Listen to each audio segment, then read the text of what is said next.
Voilà, aujourd'hui je travaille sur un moteur C27 Caterpillar équipé de systèmes d'antipollution sophistiqués. Donc c'est un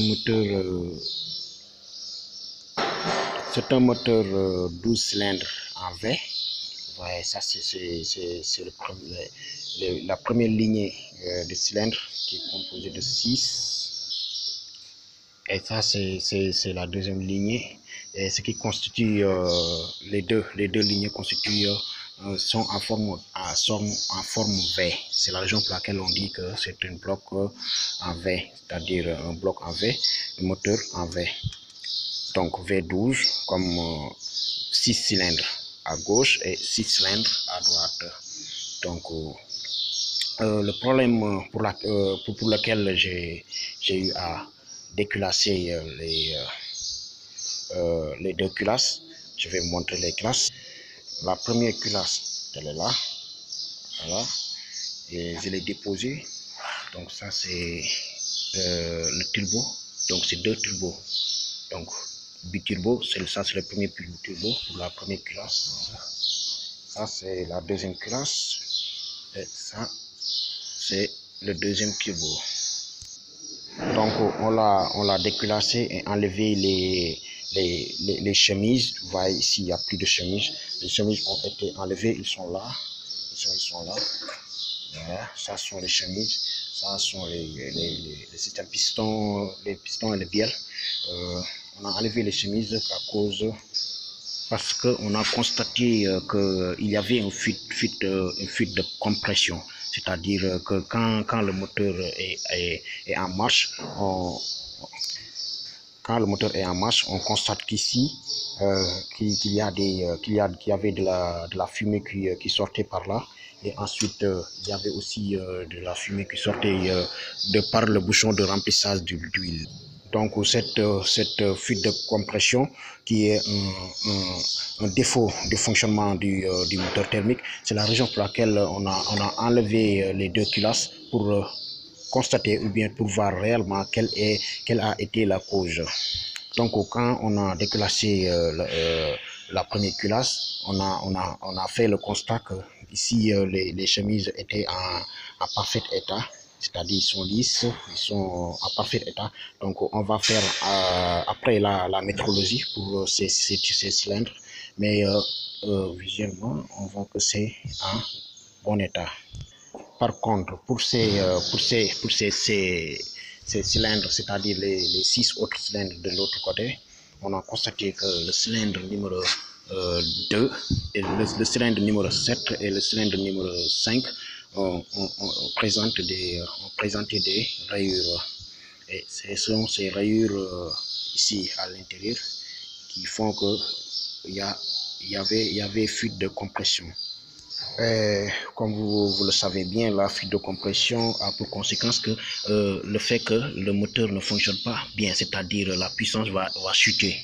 Ce qui a causé la fuite, c'est-à-dire les rayures qui sont au niveau de ces chemises, c'est-à-dire à l'intérieur de ces chemises, ce qui a causé ces rayures-là, c'est qu'il y avait des présences d'impuretés comme les poussières.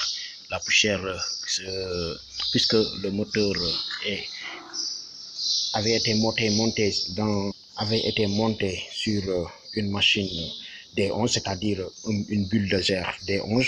Cette bulldozer travaille en chantier et le chantier présente beaucoup de poussière et c'est cette poussière-là qui a été la cause principale de cet dysfonctionnement, car elle a été aspirée par le cylindre, c'est-à-dire de par l'aspiration de l'air, c'est-à-dire l'air frais, donc du filtre venant du filtre jusqu'à l'intérieur du cylindre, de cette aspiration-là. De cette aspiration, il n'y avait pas seulement de l'air frais, il y avait aussi de la poussière, parce que le filtre n'a pas pu jouer correctement son rôle, le filtre à air n'a pas pu jouer correctement son rôle, du fait que alors que le cylindre, en aspirant c'est-à-dire en effectuant le mouvement descendant du point mort haut vers le point mort bas, a dû aspirer de l'air continu, de la poussière continue dans l'air. Et ce sont ces poussières-là mélangées avec l'huile et le gasoil, donc ils ont fait que qui ont provoqué ces rayures-là. Et ce sont ces rayures-là qui font qu'au moment de la compression,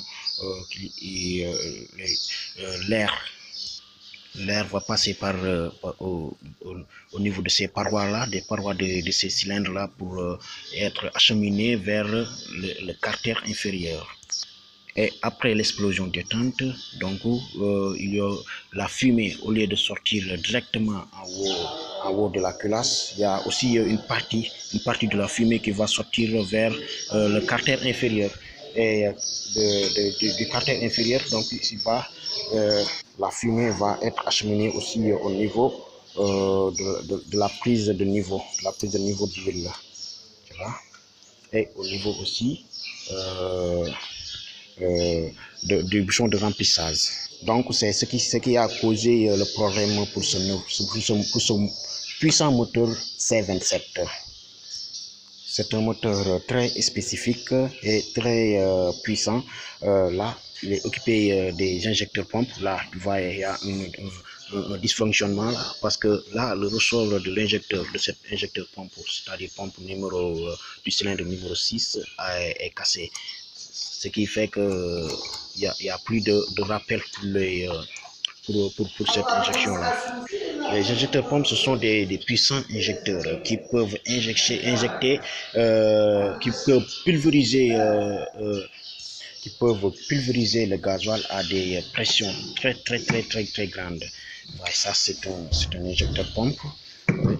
Et ça, ce sont les culbuteurs, les poussoirs.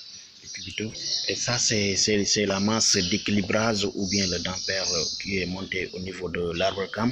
Donc chaque arbre cam, il y a 2 arbres cam en tête. Donc chaque arbre cam, il y a cette masse-là, une masse d'équilibrage ou bien le dampère. Voilà, voici voici le deuxième dampère ou masse d'équilibrage composé ici. Ça, ce que vous voyez là, c'est la cible du capteur de phase. Donc, puisque c'est un moteur électronique, il est équipé de capteurs de phase et de capteurs de volant moteur, bien capteur PMH. Donc, vous voyez, il est composé de 2 démarreurs. Le premier démarreur à gauche et le deuxième démarreur à droite. Ça, c'est le pressostat. C'est-à-dire il sert il joue le rôle de l'interrupteur au niveau des interrupteur pour le démarreur, c'est-à-dire on ne peut pas démarrer le moteur si la pression de graissage n'a pas atteint la pression C, c'est-à-dire il y a une pression préconisée par le constructeur qui fait que quand on n'atteint pas cette pression de démarrage, le moteur ne démarre pas. Et ça, c'est la pompe d'huile de lubrification. Donc c'est une pompe c'est une pompe à engrenage. Ça, c'est le relais de cette pompe-là, le relais de la pompe d'engrenage qui est une pompe pour la lubrification. Donc, c'est cette pressostat qui fait que quand on coupe le moteur, on peut couper le moteur et enlever la clé de contact, sortir de la machine et refermer même la porte et que le moteur ne s'éteint pas. Parce que le calculateur qui est là, je vais montrer le calculateur. Voilà, le calculateur qui est là, c'est lui qui gère la gestion du moteur. Donc c'est lui qui décide de quand est-ce que le moteur va être allumé et quand est-ce que le moteur va être éteint, en fonction de la pression de lubrification, c'est-à-dire la pression de l'huile de lubrification. Donc il est refroidi par le gasoil. Tu vois, ça c'est l'entrée et la sortie du gasoil. Voilà, mesdames et messieurs, j'ai fini de vous présenter mon moteur et de vous dire ce qu'est la cause de la panne. Et merci de faire un commentaire. Et si vous avez quelque chose à ajouter ou bien à éclaircir, ce sera avec plaisir de l'accueillir et de vouloir discuter avec vous posément et humblement.